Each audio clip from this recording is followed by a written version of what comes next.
함께 기도드리겠습니다. 사랑의 하나님 아버지, 이렇게 예배드릴 수 있게 도와주시어 감사드립니다. 늘 어리석고 연약한 우리들을 대신하여 예수 그리스도를 보내주셔서 구원해주시니 기쁘고 감사합니다. 매일매일 살아가면서 예수님이 주신 사랑보다 나의 욕심에 눈에 멀 때가 많습니다. 내 욕심과 생각에 갇혀 남보다 나를 더 사랑하고 주님 앞에 죄를 또 지었습니다. 내 평안이 더 중요하고 내 마음대로 살기를 기뻐했습니다. 내 죄를 주님께 다 고백하오니 주님 용서해 주세요. 주님 앞에 나아가길 원합니다.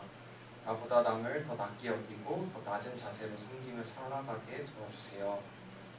하나님의 사랑이 복음이 땅끝까지 퍼져나갈 수 있도록 나의 삶을 주님께 드리길 원합니다. 연약하고 부족한 저희를 사용하여 주세요. 악한 저희를 강하게 하시고 주님을 믿고 의지하며 나아갑니다. 넘어지고 쓰러지더라도 손님이시는 주님을 순종하며 나아갑니다. 오늘 말씀을 전하시는 목사님을 위해서도 기도합니다. 목사님과 함께하여 주셔서 하나님의 음성을 전해주시고 사랑을 전하는 삶이 되도록 도와주세요. 살아서 역사하시는 주님께 늘 감사드리며 사랑이 많으신 예수님의 이름으로 기도드렸습니다. 네. 성경 공독하겠습니다. 우리 또 후서 4장 5절부터 12절.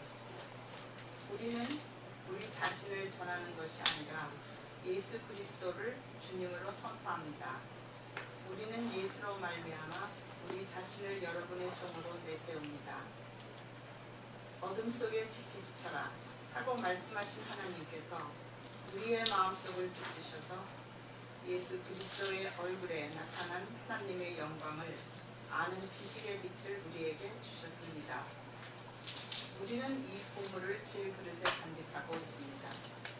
이 엄청난 능력은 하나님에게서 나는 것이지 우리에게서 나는 것이 아닙니다. 우리는 사방으로 죄어들어도 움츠러들지 않으며 답답한 일을 당해도 낙심하지 않으며 박해를 당해도 버림받지 않으며 부러뜨림을 당해도 망하지 않습니다. 우리는 언제나 예수의 죽음, 당하심을 우리 몸에 짊어지고 다닙니다. 그것은 예수의 생명도 또한 우리 몸에 나타나게 하기 위함입니다. 우리는 살아있으나 예수로 말미암아 늘 몸을 죽음에 내어 맡깁니다. 그것은 예수의 생명도 또한 우리의 죽을 육신에 나타나게 하기 위함입니다. 그리하여 죽음은 우리에게서 작용하고 생명은 여러분에게서 작용합니다. 이는 하나님의 말씀입니다. 하나님 감사합니다. 우리 주 예수 그리스도의 은혜와 평화가 우리 모두와 함께 하시기를 기원합니다. 한 주 동안 평안하셨습니까? 지난 수요일에 모든 초중고등학교가 방학에 들어갔습니다. 그리고 저 역시 학교가 방학에 들어감에 따라서 목요일까지 출근을 하고 그리고 금요일부터 방학에 들어갔습니다. 물론 다음 주에 한 번 더 가야 되고 그 다음에 중간에 제가 맡은 일들이 또 있어서 일을 할 수도 있지만 그렇지만 일단 8월 초까지는 제가 방학에 계속 방학을 누리게 됩니다. 올 연초에 시작한 한 전반부가 저한테는 좀 유난히 긴 그런 시간이었습니다. 새해가 시작되자마자 장인께서 쓰러지셨다는 그런 이야기를 듣고 또 걱정을 하고 있다가 아내가 한국에 다녀오는 그런 시간을 가졌습니다. 그런 시간을 가지면서도 계속 그 장인의 상태가 안 좋아지면서 걱정을 하고 있었는데 4월 말에 소천을 하시고 그리고 결국은 저희가 한국에 가서 장례를 치르고 오게 되었죠. 근데 장례 치르고 오고 나서 저는 이틀 있다가 다시 또 캘리포니아에 가서 연회 일주일 동안 참석하고 오는 그런 일정을 가져야 했습니다. 그 와중에 또 한국에서 걸린 감기까지 들고 이러다 보니까 좀 면역이 떨어져 있는 상태에서 시차가 계속해서 바뀌니까 좀 체력적으로도 많이 힘들고 정신적으로도 좀 힘들었던 것 같습니다. 어쨌든 그 기간 동안에도 하나님께서는 계속해서 은혜를 부어주셨고 그 은혜 덕분에 지금 방학을 맞이해서 조금 회복의 시간들을 가질 수 있게 된 것 같아서 감사하고, 또 그동안에 우리 재정공동체 교우 여러분께서 또 주변에 저를 아는, 저희 가정을 아는 여러분들이 중보를 기도해 주신 덕분에 저희가 무사히 별탈 없이 지금까지 잘 서 있을 수 있었음을 감사하게 생각하고 감사를 드립니다. 지난 5월이 미국의 학제로 한 학년을 마치고 상급 학년으로 진학하거나 상급 학교 올라가는 그런 시간이었습니다. 학교를 다니면서는 깨닫지 못했었지만 학교를 졸업하고 나서 이제 한참 있으면서 학생들을 바라보고 또 내가 학교를 다녔던 그런 시간들을 바라보게 되었습니다. 근데 학습의 과정들 속에 들어가 있을 때에는 제가 깨닫지 못했지만은 그 밖에서 이제 한참 동안 시간을 보내면서 그 안에 있는 사람들, 또 졸업하고 진급하는 사람들을 보게 되면서 저들이 그냥 학습의 기간 동안에 지식적인 것만을 배우는 것이 아니구나라는 것을 느끼게 되었습니다. 그냥 한국 같은 경우에는 이제 초중고등학교가 전부 다 대학 입시, 수능에 다 연결이 되어 있어서 거기에 매진하는 그런 시간들을 가지게 되고, 대학을 들어가면은 수능이 끝났으니까 이제 또 취업 준비를 위해서 4년 동안 열심히 달려야 하는, 스펙을 쌓아야 하는 그런 시간들로 계속 이어지는데, 미국 같은 경우에도 사실 그냥 설렁설렁 공부하는 것 같지만 사실은 그 안에 담겨져 있는 여러 가지 상황과 학습과 관련된 여러 가지 관계들, 스트레스들, 이런 것들이 그 사람을 조금씩 성장하게 해주는 것 같습니다. 사실 고등학교에는 그냥 놀면서 졸업하는 것 같지만 일단 대학에 들어가면은 그 전공 안에서 수많은 학생들이 그 다음 과정을 위해서 치열하게 경쟁을 하고, 또 그 경쟁 가운데에서 절반 이상들의 학생들이 낙오하고 또 학교를 떠나고 이런 것들을 바라보게 되면서 학생들이 참 그 모든 과정을 제 시간 내에 끝낸다라고 하는 것이 정말 대단한 거다라는 그런 생각을 하게 되었습니다. 어떻게 보면 삶의 모든 시간들은 우리를 힘든 상황 속에서 계속해서 훈련시키고 연단시키고 조금씩 성숙하게 만들어주는 그런 시간인 것 같습니다. 하지만 그런 인생의 레슨을 통해서 우리는 성숙해지는 것을 느끼게 되고, 그 성숙을 통해서 세상 속에서 살아갈 수 있는, 그 다음 스텝으로 올라갈 수 있는 조금 더 큰 힘들을 얻게 되는 것 같습니다. 세상에서 살아가는 사람들이 다 그렇듯이 그리스도인도 세상 속에서 살아가면서 이와 같은 시련들을 다 겪게 됩니다. 똑같이 학교에서 시련을 겪고 또 직장에서 여러 가지 힘든 그런 관계 속에서, 업무 속에서 그런 모든 것들을 경험해 나가면서 그걸 하나하나 넘어갈 때마다 자기가 조금씩 잘하는 것을 느끼게 됩니다. 그리스도인들에게 있어서 하나 더 사람들보다는, 세상 사람들보다는 다르다라고 할 수 있는 것은 그런 시련 속에서 우리가 우리 자신이 성숙해가는 것만을 느끼는 것을 넘어서서 그 시련 속에서 나에게 향하신 하나님의 뜻이 무엇인가를 우리가 발견해야 된다는 것이 우리의 다른 점입니다.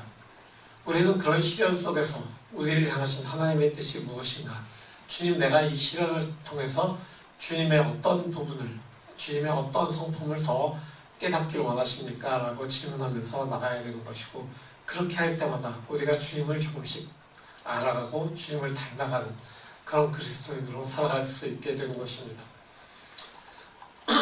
사실 우리가 그동안은 우리 삶의 주인을 자기 자신으로 알고 살아갔지만 그리스도인이라는 이름으로 살아가면서 내 삶의 주인이신 하나님을 더욱더 알아가고, 그리고 하나님을 더욱더 내 삶에서 닮아가기 위해서 우리의 모든 시간들을 집중해 나갈 때, 그때 우리의 삶의 그 부르심을 우리가 점점 깨닫게 되고 그 부르심에 순종할 수 있는 마음가짐을 갖게 되는 것입니다. 오늘 사도 바울은 고린도 교회에 보낸 편지를 쓴 것을 우리가 읽게 됩니다. 고린도 교회에 보낸 사도 바울의 편지는 고린도 전서와 후서, 이렇게 성경에 보면 두 가지의 책으로 나눠져 있습니다. 그런데 우리가 오늘 고린도 후서를 읽고 있지만 고린도 전서 그리고 고린도 후서의 각 1장 부분을 보면은 사도 바울의 인사말이 나오고 있습니다. 그런데 그 사도 바울의 그 인사말, 바로 그 고린도 전후서 1장의 첫 부분은 이렇게 시작됩니다. 하나님의 뜻으로 그리스도 예수의 사도로 부르심을 받은 나 바울은, 하나님의 뜻으로 그리스도 예수의 사도로 부르심을 받았다라고 자기 자신을 이야기합니다. 내 뜻으로 된 것이 아니라, 나의 스펙을 가지고 내가 이걸 이뤄낸 것이 아니라 온전히 하나님의 뜻으로 부르심을 받았다라고 지금 사도 바울은 이야기하고 있습니다. 이 말의 의미는 사도 바울뿐만이 아니라 모든 그리스도인들이 하나님의 부르심을 받은 사람들이다라고 하는 그것을 이야기합니다. 그렇다면 하나님께서 그 부르심의 기준은 무엇일까요? 어떤 사람들을 하나님께서는 부르실까요? 사실 우리가 성경을 통해서 읽어보면 사도 바울이라고 하는 사람은 히브리인이었지만 히브리인 중에서도 종교성이 가장 강한 바리새파에 속한 사람이었고, 또 아주 저명한 그런 율법학자의 아래에서 배웠던 사람이기도 합니다. 또 그는 로마 시민권을 당시에 가지고 있었기 때문에 대단한 그런 사람이었죠. 그러니까 굉장한 스펙을 가지고 있는 사람이었고, 그런 사람을 하나님께서 부르신 것인가? 라고 우리가 생각할 수 있지만, 성경에 보면은 하나님의 부르심은 굉장히 다른 그런 부르심이라는 것을 우리가 알 수 있습니다. 고린도 전서 1장에 따르면은 그 하나님의 부르심의 기준이 이렇습니다. 그런데 하나님께서는 지혜 있는 자들을 부끄럽게 하시려고 세상의 어리석은 것들을 택하셨으며, 강한 것들을 부끄럽게 하시려고 세상의 약한 것들을 택하셨습니다. 하나님께서는 세상에서 비천한 것들과 멸시받는 것들을 택하셨으니 곧 잘났다고 하는 것을 없애시려고 아무것도 아닌 것들을 택하셨습니다. 아멘.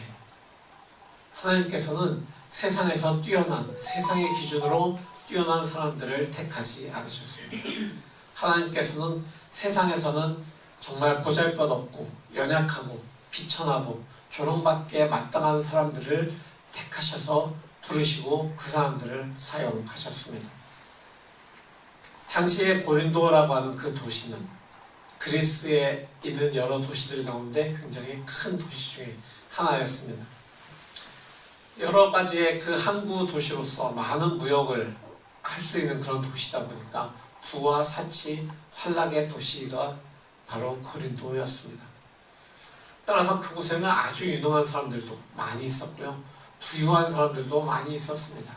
굉장한 스펙을 가지고 있는 사람들도 있었고, 종교 지도자, 또 행정에 높은 고위직에 있는 사람들도 물론 많이 있었습니다. 그런데 하나님의 부르심은 그런 사람들을 부르시는 것이 아니라 정반대로 약하고 힘없는 사람들을, 빽 없는 사람들을 택하시고 부르셨습니다. 그 이유는 무엇일까요? 그것은 성경에 나온 것처럼 세상에 강한 것들을 부끄럽게 하기 위해서라고 기록되어 있는 것입니다. 하나님의 부르심을 받게 될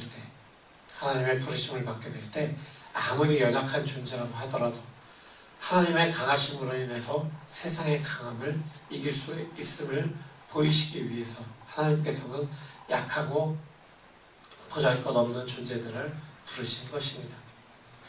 그렇다면 또 다른 이유가 있을까요? 그것은 부르심 받은 사람들이 자랑하지 못하게 하려는 것이었습니다. 만약에 하나님께서 조금이라도 스펙이 있는 사람들을 불러서 사용하시려고 한다면 그 사람들은 하나님께서 나의 이런 점 때문에 부르셨구나, 내가 이런 점이 다른 사람들보다 좀 뛰어나긴 하지, 이렇게 생각을 하기 시작하고, 그렇게 하다 보면은 다른 사람들보다 우위에 있는 것처럼 우월한 것 같은 마음을 가지게 됩니다.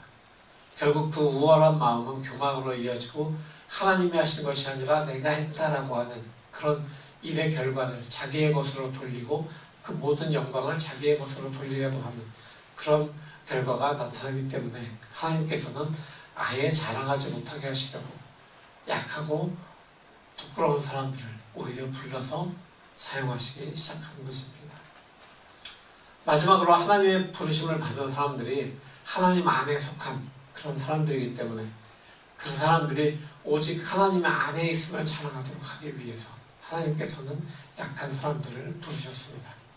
그 사람들이 하나님 밖에 있는 사람들을 사용하시는 것이 아니라 하나님 안에 있는 사람들을 사용하셨기 때문에 하나님 안에 있는 사람들이 자기의 어떤 놀라운 스펙이 아니라 하나님 안에 내가 있기 때문에 이 일을 할 수 있었습니다 라고 하는 그 고백을 할 수 있도록 하나님께서는 약한 사람들을, 힘없는 사람들을 부르시는 것입니다.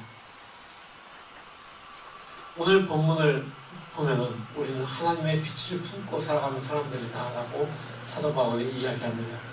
그리고 예수 그리스도를 선포하는 그리스도의 종이라고 우리를 이야기합니다. 그리고 본문은 이런 사람들을 보문을 간직한 질그릇이다 이렇게 이야기합니다.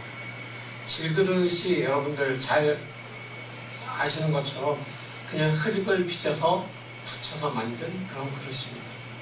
흙을 가지고 만드는 그런 그릇이기 때문에 아주 약합니다. 톡 치기만 해도 깨져나갈 수 있는 그런 연약한 질그릇이 그것입니다. 우리가 질그릇이라고 본문은 이야기합니다. 질그릇이 가지고 있는 특징은 잘 깨진다. 그리고 값어치가 좀 없다라는 것이죠. 청자나 백자 같은 경우에는 굉장히 그 아름다운 미적인 것을 가지고 뽐낼 수 있지만 질그릇은 그저 흙의 색깔을 가지고 있는 투박한 그런 그릇에 불과합니다. 그냥 보통 음식이나 물 정도를 담는 그런 그릇인 것이죠. 우리가 음식을 먹으러 가봐도 호텔에 가면 아주 고급으로 되어 있는 식기들이 남아 있지만 그렇지만 그냥 동네에 있는 아주 작은 분식집이나 오래된 식당을 가보면은 화려한 식기가 아니라 그저 우리 주변에서 많이 볼 수 있는 그런 식기로 음식을 담아내는 것을 볼 수 있습니다. 그것처럼 우리는 아주 연약한 존재, 흔한 존재이고 보잘것없는 존재라고 하는 것입니다. 질그릇은 연약하다고 이야기한 것처럼 아주 작은 충격에도 금이 가고 이가 빠지고 깨집니다. 누군가의 한마디 말이나 또는 어떤 눈초리 하나에도 우리는 상처를 받고 쉽게 무너질 수 있는 그런 연약한 존재들입니다. 한마디 말에 낙담하고 좌절할 수 있는 그런 존재들입니다. 그런 우리의 모습들이, 질그릇과 같은 우리의 모습들이 비정상적인 것이 아니죠. 어떻게 보면 굉장히 정상적인 그런 우리의 모습입니다. 그런데 왜 하나님께서는 귀한 부분을 이렇게 약한 질그릇에 담아두시는 것일까요? 우리 모두는 질그릇과 같은 존재입니다. 그렇기 때문에 우리가 자신이 질그릇과 같다라는 것을 인정할 때, 우리의 존재가 연약하다는 것을 인정할 때, 그때 우리는 하나님을 더 의지하고 하나님을 더 가까이 하고 하나님의 도우심을 구할 수 있는 것입니다. 더 나아가서 우리뿐만 아니라 우리 주변에 있는 내 옆에 있는 모든 사람들이 다 질그릇과 같이 연약한 존재라는 것을 우리가 깨닫게 될 때, 그것을 인정할 때 상대방의 부족함을 바라보면서 손가락질하고 비웃는 것이 아니라 그 연약함을 바라보면서 그 연약함을 위해서 우리가 서로를 보듬어주고 서로를 보호해주고 서로를 더 소중히 여기고 조심스럽게 대할 수 있게 되는 것입니다. 그런데 여기서 우리가 중요한 것은 우리 안에 있는 것이 무엇인가라는 것이죠. 우리는 질그릇이지만, 연약한 질그릇이지만 우리 안에 보배가 담겨져 있습니다. 예수 그리스도를 믿는 우리는 연약한 질그릇이지만 우리 안에 그리스도 예수라고 하는 귀한 보물을 담고 있습니다. 우리를 사랑하시고 우리의 주님 되신 예수 그리스도가 우리 안에 계시다라고 하는 것입니다. 우리가 고난과 어려움이라든가 끝없이 밀려오는 스트레스 때문에 그런 힘든 역경 속에서 승리해 나갈 수 있고 또 기쁨을 누리고 평강을 누리는 삶을 살 수 있는 그 힘의 원천이 우리에게서 나오는 것이 아니라 우리 안에 계신 그리스도 예수로부터 나온다라는 것을 우리가 기억해야 합니다. 연약한 질그릇이 내가 아니라 내 안에 계신 예수 그리스도께 그 능력의 원천이 있다라고 하는 것이죠. 바로 내 안에 계신 하나님, 내 안에 계신 예수 그리스도, 내 안에서 역사하시는 성령님께서 우리의 삶을 승리로 이끄시는 것을 우리가 믿고 나아가야 하는 것입니다. 그러나 이 능력의 근원이 우리에게 있다라고 우리가 생각하게 될 때 우리는 세상으로부터 많은 고난을 당하게 됩니다. 성경이 이렇게 이야기합니다. 우리는 사방으로 죄어들어도 움츠러들지 않으며 답답한 일을 당해도 낙심하지 않으며 박해를 당해도 버림받지 않으며 거꾸러뜨림을 당해도 망하지 않습니다. 우리는 언제나 예수의 죽임당하심을 우리 몸에 짊어지고 다닙니다. 우리의 능력이 우리 안에 있는 하나님께 있다고 성경이 이야기합니다. 우리 안에 있는 하나님의 능력이라고 하는 것은 예수 믿기 전에는 내 자존심을 건드리면 참지 못했습니다. 어떻게 저 사람에게 이걸 다시 대답해 줄까라고 울그락불그락하는 그런 표정도 나오게 되고 이 안에서 끓어오르는 분노도 나오게 되었습니다.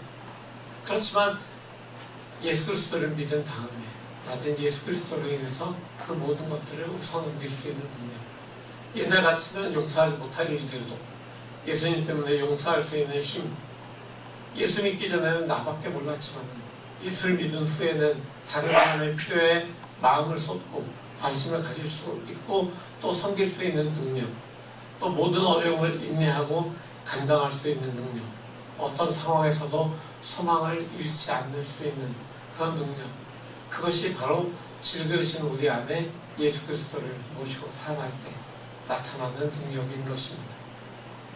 이 그리스도 예수의 능력이 우리에게 있는 것이 우리 안에 있기에 우리는 어떤 어려움을 당한다 해도 망하지 않는다라고 성경은 이야기하는 것입니다. 그렇다면 우리가 이 고난을 통해서 이루어야 할 것은 무엇일까요?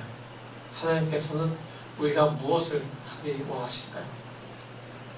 성경은 이렇게 이야기합니다. 그것은 예수의 생명도 또한 우리 몸에 나타나게 하기 위함입니다.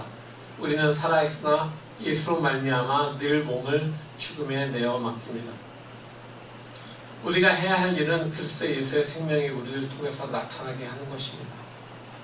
그러기 위해서 우리가 해야 할 것은 내 연약함을 인정하고 내가 깨어지기 쉽다라고 하는 것을 인정하는 것입니다. 그리고 나의 깨어짐을 인정하고 내 안에 계신 그리스도 예수의 능력만이 나에게서 나타나는 것을 우리가 인정할 때 그때 우리의 그 깨어진 틈을 통해서 그리스도 예수의 빛이 그리스도 예수의 생명이 세상을 향해 비추게 되는 것입니다. 다시 말하면 우리는 그리스도 예수 안에서 우리 자신을 죽음에 내맡기는 그런 삶을 살아야 한다는 것입니다. 그리스도 예수 안에서 우리의 깨어진 그 연약한 부분들을 통해서 그리스도 예수의 능력이 나타나 그리스도의 생명이 흘러넘치는 그런 삶을 살아나가야 합니다. 내가 깨어지지 않으려고 몸부림치고 깨어진 틈을 어떻게든지 내가 자꾸 막으려고 몸부림칠 때 내 안에 있는 예수 그리스도의 생명은, 예수 그리스도의 능력은 나타날 수가 없습니다. 그러나 나의 연약함과 나의 깨어짐을 인정하고 나갈 때 그 깨어진 부분을 통해서 예수 그리스도가 나타나는 것입니다. 그렇기 때문에 우리는 그리스도 안에서 죽었다라고 이야기하는 것입니다. 동시에 그리스도 예수 안에서 우리는 새 생명으로 태어났다라고 하는 것도 기억해야 합니다. 누군가 나를 오해하기도 하고 험담하기도 하고 힘들게 하고 어렵게 하더라도 나는 내 자존심이나 내 의, 내 뜻, 내 욕심에는 죽었다라고 하는 것, 그리고 내 안에 계신 예수 그리스도로 내가 살아났다, 나는 죽고 그리스도 예수만 내 안에 살아계신다라고 하는 그런 마음으로 우리가 살아가야 하는 것입니다. 이것이 바로 그래야 죽음은 우리에게서 작용하고 생명은 여러분에게서 작용합니다 라는 구절이 의미하는 것입니다. 내가 죽었기 때문에 깨어진 나를 통해서 그리스도 예수가 나타나고 그 그리스도 예수의 빛이 상대방에게 드러날 수 있게 하는 것, 바로 그것이 이 구절의 의미인 것입니다. 오늘 말씀을 잠깐 정리를 해보겠습니다. 세상의 기준으로 보면은 연약하고 보잘것없는 그런 우리를 하나님께서 선택하시고 부르셨습니다. 이 부르심의 이유는 우리가 하나님 안에서 하나님만 자랑하게 하시는 것이고, 그래서 세상의 강한 것들 앞에 하나님의 강한 능력을 나타내시기 위함입니다. 우리는 이 하나님의 능력이라고 하는 예수 그리스도라고 하는 이 보배를 담은 질그릇입니다. 연약한 질그릇은 우리가 깨어짐을 통해서 하나님의 빛이 세상에 드러납니다. 이를 위해서 우리는 자신을 소중히 하기보다 스스로를 그리스도 예수 안에서 죽은 자로 여기고, 우리에게서는 그리스도 예수의 죽음이, 그리고 사람들에게는 그리스도 예수의 생명이 나타나도록 살아가야 하는 것입니다. 바로 이 일을 위해서 우리는 부르심을 받았습니다. 이것이 우리를 향한 하나님의 높으신 부르심입니다. 우리가 약한 존재이지만 우리 안에 보배가 되신 예수 그리스도께서 살아계심을 깨닫고 그분의 충만함과 그분의 능력으로 모든 일에 인내하고 사랑으로 믿음으로 소망으로 기쁨과 감사함으로 승리하는 삶을 살아내시는 우리 모두가 되기를 살아계신 예수 그리스도의 이름으로 축원합니다. 아멘. 오늘 이 말씀을 가지고 우리가 잠시 기도하기로 합니다. 주님, 우리는 우리의 연약함을 가리려고 하고 감추려고 하고 우리의 깨어진 부분들을 자꾸 가리려고 하고 막으려고 하지만, 사실은 그 깨어진 부분을 우리가 인정할 때 바로 그 깨어진 부분을 통해서 그리스도의 빛이, 내 안에 계신 그리스도의 생명이 세상으로 비춰질 수 있음을 우리가 이 시간 깨달았습니다. 이제 나의 깨어짐을 인정하고 나의 연약함을 고백합니다. 주님, 내 깨어진 부분을 통해서 세상에 주님의 밝은 빛을 비추어 주십시오. 그래서 세상에 주님의 빛이, 주님의 생명이 비춰지는 귀한 역사가 일어날 수 있도록 주님 섭리하여 주십시오. 이렇게 기도하며 나아가겠습니다. 다 같이 기도합니다. 놀라운 능력의 주님, 우리의 연약함을 이 시간 주님 앞에 데리고 나아갑니다. 주님, 세상에서 우리를 향해서 거친 말과 행동을 쏟아놓을 때, 또 여러 관계 속에서 우리가 상처가 될 때, 우리가 연약한 질그릇인 우리가 갈라지고 깨어지고, 또한 그 일부의 조각들은 잃어버려지고 이 시간 주님 앞에 고백합니다. 그러나 우리는 세상에서 우리가 온전한 것처럼 보이기를 원하기 때문에 우리의 상처를, 우리의 깨어짐을, 우리의 잃어버려진 조각들을 자꾸만 우리의 힘으로 메꾸려고 하고 감추려고 하기에 급급한 삶을 살아왔습니다. 하지만 우리 안에 계신 그리스도 예수의 빛은 우리의 연약함을 통해서, 우리의 깨어짐을 통해서, 우리의 잃어버려진 그 조각들이 있었던 부분을 통해서 비춰짐을 이 시간 깨달았습니다. 주님, 이제 우리가 우리의 연약한 모습 그대로 주님 앞에 나아갑니다. 우리의 깨어진 모습 그대로 주님 앞에 엎드립니다. 주님, 우리 안에서 주님의 빛을 비춰주시옵소서. 우리 안에 계신 그 주님의 빛이 우리의 바로 그 연약한 부분, 깨어진 부분, 잃어버려진 그 부분들을 통해서 세상을 향해 비춰질 수 있도록 주님 역사해 주시옵소서. 바로 그렇게 주님께서 우리 안에서 능력으로, 빛으로 역사하실 때, 생명으로 역사하실 때, 바로 그 주님의 능력이 세상에 비춰지고 세상에 주님의 생명이 그 어두운 세상을 환하게 비추는 그런 귀한 역사가 일어날 수 있도록 주님 역사하여 주시옵소서.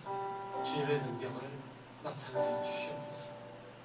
우리는 주님 안에서 없고 오로지 우리 안에 예수 그리스도만이 살아계시는 것을 이 시간 고백합니다. 주님, 우리의 능력이 되시고 우리 존재의 이유가 되시고 우리의 자랑이 되어 주시옵소서. 우리의 자랑 되시는 우리 주 예수 그리스도의 이름으로 간절히 기도합니다. 아멘.